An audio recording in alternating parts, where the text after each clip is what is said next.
Bonsoir à tous. Cette image-là de l'homme face au robot, alors là c'est le robot qui est connecté, il y a du logiciel, c'est peut-être une image qui représente et résume un certain nombre de sessions auxquelles vous avez pu assister lors de cette journée ou de la journée précédente. Ne pas se faire court-circuiter dans le digital, c'est déjà peut-être se poser la question, mais qu'est-ce qui dans le digital me court-circuite ?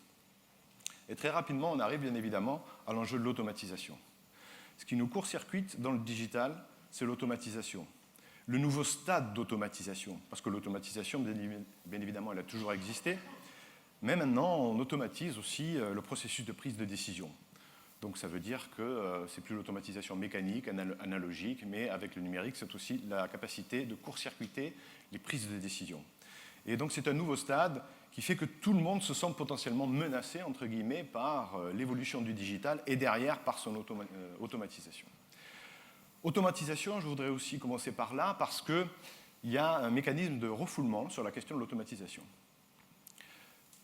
Refoulement qui peut s'exprimer de diverses manières. On peut par exemple faire un plan de transformation digitale et à aucun moment ne poser la question de l'automatisation sur la table, alors que c'est le principal problème. On peut également interviewer des chief marketing ou digital officers et ils peuvent ne pas du tout parler dans leurs propos d'automatisation. Parce que parler d'automatisation, c'est potentiellement le fait de dire bon, bah, mon gars, dans l'entreprise, tu travailles à automatiser, c'est-à-dire à perdre des jobs, tu es avec qui, donc ça peut être ambigu. Donc c'est souvent un sujet qu'on n'aborde pas, notamment dans les programmes de transformation digitale, alors que je crois que c'est le principal enjeu d'une question d'une transformation digitale notamment. Qu'est-ce qu'on automatise, mais aussi, comme on va le voir, qu'est-ce qu'on désautomatise. Pour aborder cette question de l'automatisation, il faut, je crois, un petit peu déminer le terrain. Déminer parce qu'on pense, j'allais dire spontanément, que l'automatisme, c'est les robots, les algorithmes, le data science, etc. Et puis l'homme, c'est tout ce qui n'est pas automatique finalement, la créativité, la liberté, etc. Alors que bien évidemment, il n'en est rien du tout. Pour déminer le terrain, je vais commencer avec ce... Comment s'appelle-t-il déjà ? Kevin Spacey, c'est ça ? Vous l'avez peut-être vu dans cette publicité.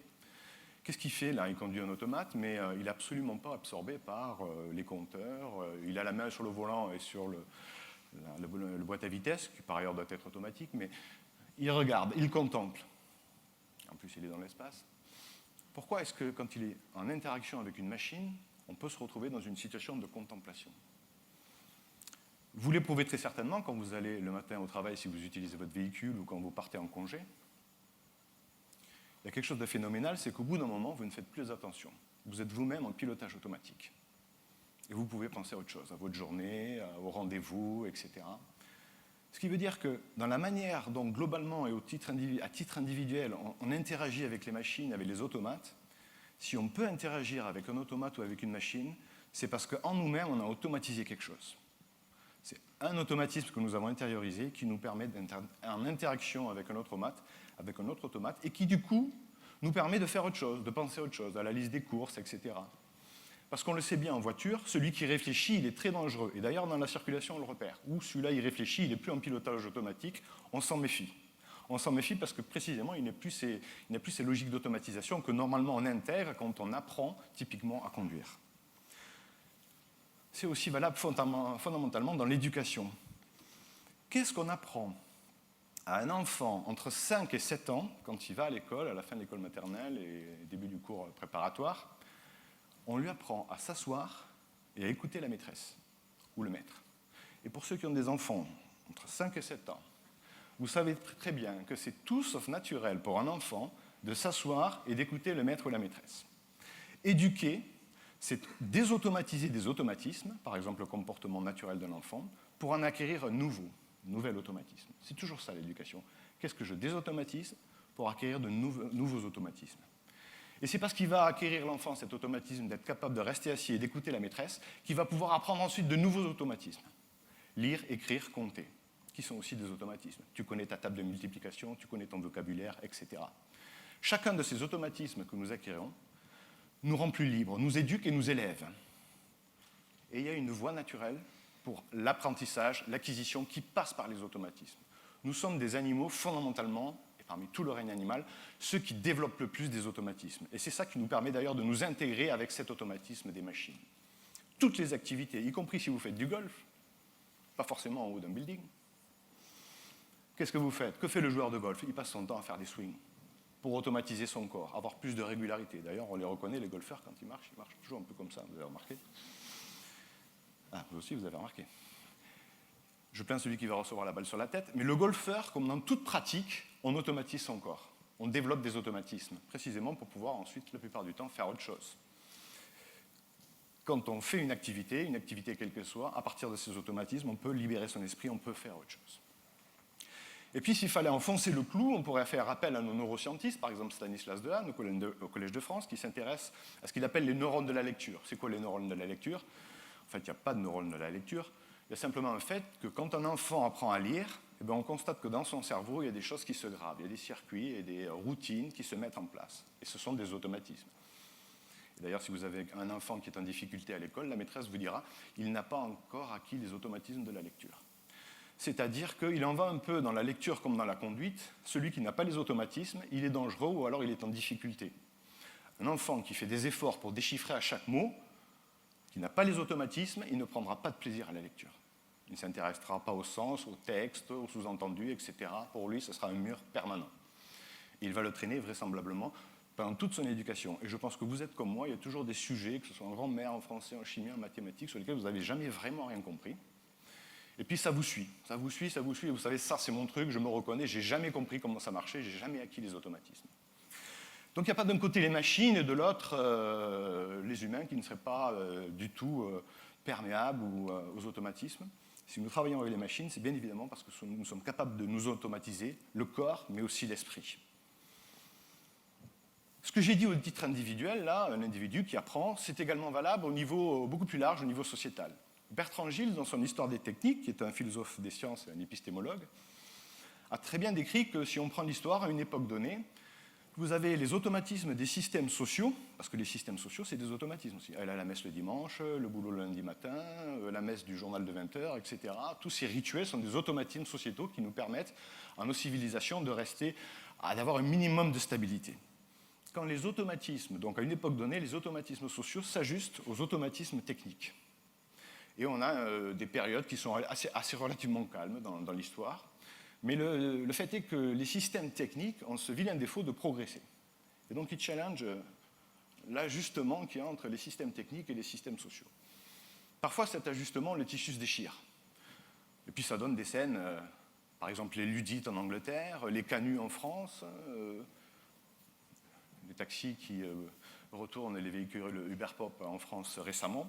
C'est toujours un petit peu le même pattern qui se répète, à savoir que voilà, on commence à détruire le nouveau système technique qui apparaît parce qu'il ne s'ajuste pas aux systèmes sociaux, aux catégories sociales, au savoir-faire, parce que précisément ces savoir-faire sont court-circuités. Alors dans ce contexte-là, on a bien évidemment historiquement le recours à la puissance publique. Quand j'appelle la puissance publique, c'est l'État, les collectivités, toute forme de puissance publique. Le rôle d'une puissance publique, c'est toujours d'être garant que le réajustement entre les systèmes sociaux et les systèmes techniques va se faire dans les meilleures conditions. Or aujourd'hui, vu l'accélération de l'innovation, les révolutions technologiques, ce n'est pas une fois tous les 50 ans, c'est en permanence. Regardez le nombre de brevets qui sont déposés par jour, le nombre de services qui sont commercialisés, etc. Ça devient un rythme d'enfer. Plus personne n'arrive à suivre. Tout le monde se pose la question, est-ce que je ne vais pas moi aussi me faire court-circuiter? Dans ce contexte-là, il faut commencer d'abord, je crois, par donner un nom à ce phénomène-là, ce phénomène du court-circuit que j'ai évoqué depuis tout à l'heure. Se faire court-circuiter, il y a un concept derrière qui a été développé par Marx qui s'appelle prolétarisation. Prolétarisation, ce n'est pas les pauvres. Il se trouve que c'était les ouvriers et qu'ils ont été paupérisés, mais d'abord, ils ont été paupérisés lors de la révolution industrielle, d'abord parce qu'ils ont été court-circuités. Je vous donne une définition, qui est peut-être la définition que je vous demanderai de retenir si vous ne retenez qu'une chose de cette session. La prolétarisation est donc ce qui consiste à priver un sujet, ça peut être n'importe qui, un producteur, un consommateur, un concepteur, à le priver de ses savoirs. Et les savoirs, ça peut être des savoir-vivre, savoir-faire, savoir concevoir, savoir décider, il y a toute forme de savoir. Celui qui s'est fait prolétariser lors de la première révolution industrielle, c'est l'ouvrier. Pourquoi? Parce que l'ouvrier, il avait quand même un geste, un savoir-faire. Et d'ailleurs, il œuvrait. Ouvrier, œuvre. L'ouvrier, c'est celui qui ouvre. Il ouvre un monde dans lequel il peut s'investir. Développer des savoirs, apprendre de nouvelles techniques, etc. Développer de nouveaux automatismes, un nouveau tour de main, tout ça, il peut le faire. Mais à un moment donné où le geste, son savoir-faire passe dans la machine et qu'il se retrouve au service de la machine, il se retrouve soumis à un automatisme qui n'est plus son automatisme, mais l'automatisme de la machine. Et il est court-circuité. Court-circuité, c'est-à-dire qu'il ne développe plus de savoir. La plupart du temps, il est abruti. Abruti, c'est l'image de Charlie Chaplin dans les temps modernes, typiquement. Mais surtout, il est désœuvré. Quelqu'un qui est désœuvré, c'est quelqu'un qui est sans œuvre, qui ne sait pas où s'investir et comment s'investir. Et c'est par définition quelqu'un qui ne développe plus des savoirs, qui s'appauvrit. Le risque de court-circuit, si c'était l'ouvrier lors de la révolution industrielle, aujourd'hui, c'est n'importe quel directeur. Parce que qu'est-ce qu'on dit à un directeur dont le rôle est normalement de prendre des décisions? Les machines vont plus vite, voient des choses que tu ne vois pas. À quoi tu sers? Et en plus, tu dors. Alors la machine ne dort pas. Donc ça nous met sous pression. Et les prolétaires, il y en a partout. Je suis un prolétaire, vous êtes des prolétaires. Nous le sommes tous. Nous sommes tous les prolétaires de quelque chose. Cela dit en passant, ce n'est pas forcément mal d'être prolétarisé. Moi, j'aimerais bien être prolétarisé de la conduite, c'est-à-dire perdre ce savoir-faire de la conduite et avoir une Google Car ou une Uber Car et pendant mon temps de conduite, faire autre chose. Il y a des sujets sur lesquels je veux bien être prolétarisé. Le lave-vaisselle, voilà, je me fais prolétariser, ok, je ne sais plus laver la vaisselle, mais il le fait à ma place, ça me va très bien. Parce que ça me permet d'acquérir d'autres automatismes par ailleurs. Donc c'est toujours un trafic d'automatisme. Qu'est-ce que je perds et qu'est-ce que je gagne? Qu'est-ce que je désautomatise et qu'est-ce que j'automatise? C'est des choix que chaque individu doit faire, mais aussi chaque entreprise.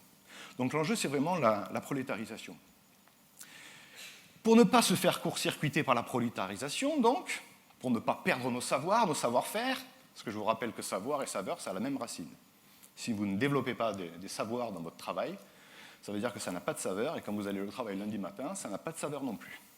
D'où l'importance de développer des savoirs et de ne pas se faire prolétariser.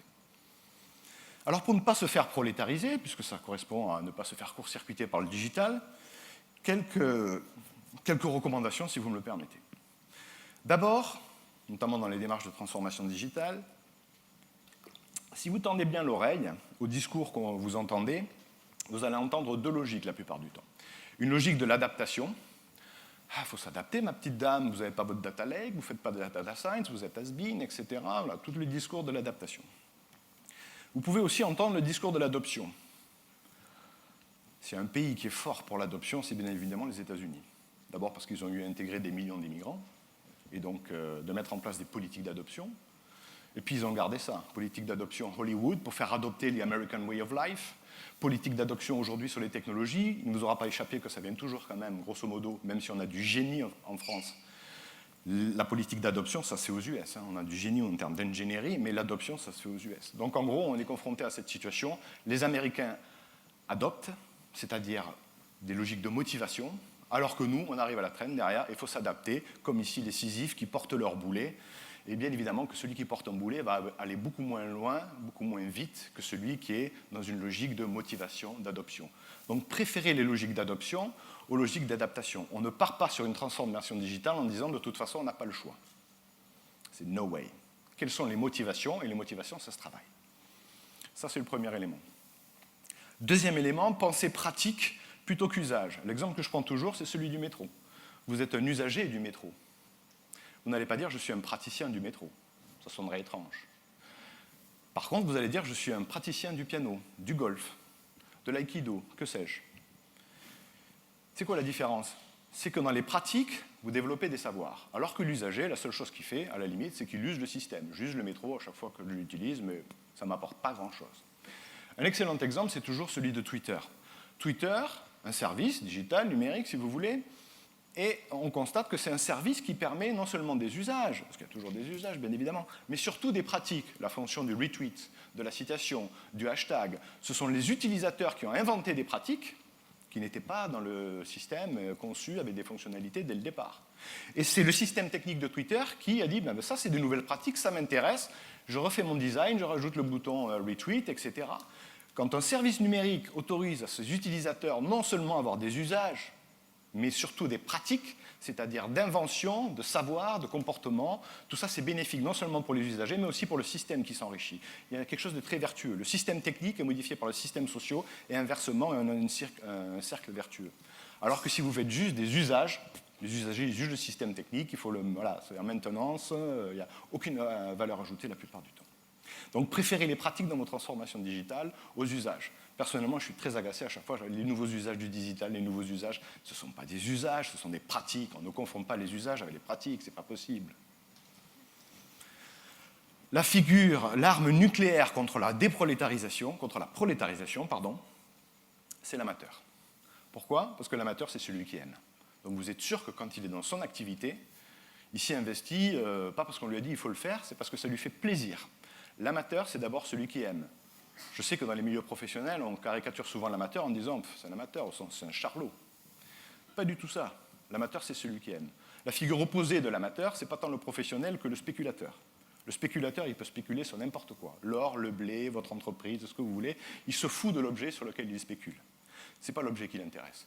L'amateur, il n'est jamais dans des logiques de spéculation. Il est toujours dans les logiques de l'investissement parce qu'il s'intéresse ici à la peinture, à la musique, à que sais-je. Aujourd'hui, la figure de l'amateur, c'est le geek, le développeur, celui qui a participé aux communautés open source, qui nous a fait des frameworks que nous utilisons aujourd'hui dans notre environnement professionnel. Il n'y a pas plus sérieux, il n'y a pas plus mieux fait qu'un travail d'amateur. C'est évident. Donc faites en sorte que dans vos organisations, avec votre discours sur être professionnel, professionnel, ça veut dire à vendre, c'est tout. Ça ne préjuge absolument pas de la qualité de ce qu'il y aura derrière. L'amateur, il est toujours sur la qualité parce qu'il est toujours dans des logiques d'investissement. Et je crois que c'est ce qu'on a besoin dans les entreprises, d'avoir des logiques d'investissement et pas de spéculation. Donc favorisez les amatorats, accueillez les amateurs, ça peut être sous forme de meet-up, sous plein de formes, pour faire en sorte que les gens qui aiment et qui s'investissent travaillent à vos côtés ou que vous puissiez les côtoyer. Et enfin, je terminerai par celui qui peut être le plus surprenant.